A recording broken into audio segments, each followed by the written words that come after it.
या प्रश्नाचं उत्तर कोणालाच येणार नाही, तुम्हा सगळ्यांना चॅलेंज आहे. आणि एकदम व्यवस्थित ऐका प्रश्न. दोघं मित्र होते. दोघं मित्र हे दुकानात गेले आणि त्यांनी प्रत्येकी 50-50 रुपयाचे 2 स्वेटर विकत घेतले. थंडीचे दिवस आहेत ना, तर ते स्वेटर विकत घेतले आणि ते दुकानदाराला 100 रुपये देऊन निघून आले. म्हणजे एका एकाला 50-50 रुपयाला ते स्वेटर पडलेले.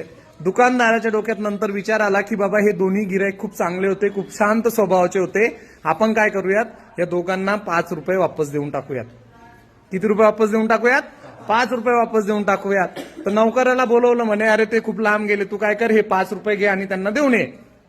5 रुपये घे आणि त्यांना देऊन ये. नौकर पळत पळत गेला, पण त्याच्या डोक्यामध्ये विचार आला, मी काय करतो, हे 2.5 रुपये कसे वाटायचे यांना, मी काय करतो, खिशात 3 रुपये घालतो. मालकाला काय समजणार आहे, मी 3 रुपये खिशात घालतो आणि 1-1 रुपया त्या दोघांना देऊन टाकतो. ठीक आहे. मग त्याने ते 1-1 रुपया त्या ग्राहकांना देऊन टाकले. तर आता मला सांगा, त्या ग्राहकांना 1-1 रुपया वापस भेटला. मग 1-1 स्वेटर कितीला पडलं एकेकाला? 49 रुपये, राईट. मग 2 स्वेटरची किंमत किती झाली? 98, राईट. आता त्या वेटरचे त्या नौकराचे 3 रुपये त्याच्यामध्ये मिळवा, किती झाले? 101 रुपये. कस काय?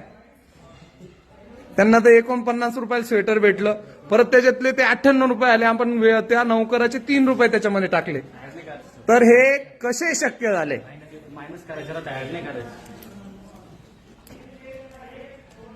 डोक्याचं दही होतं का?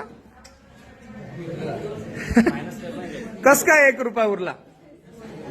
हा सगळा क्रियेचं स्वरूप आहे. आणि याचं उत्तर आपण समोरच्यांकडून पण ऐकूयात, जे व्हिडिओ बघतायत ते. ओके.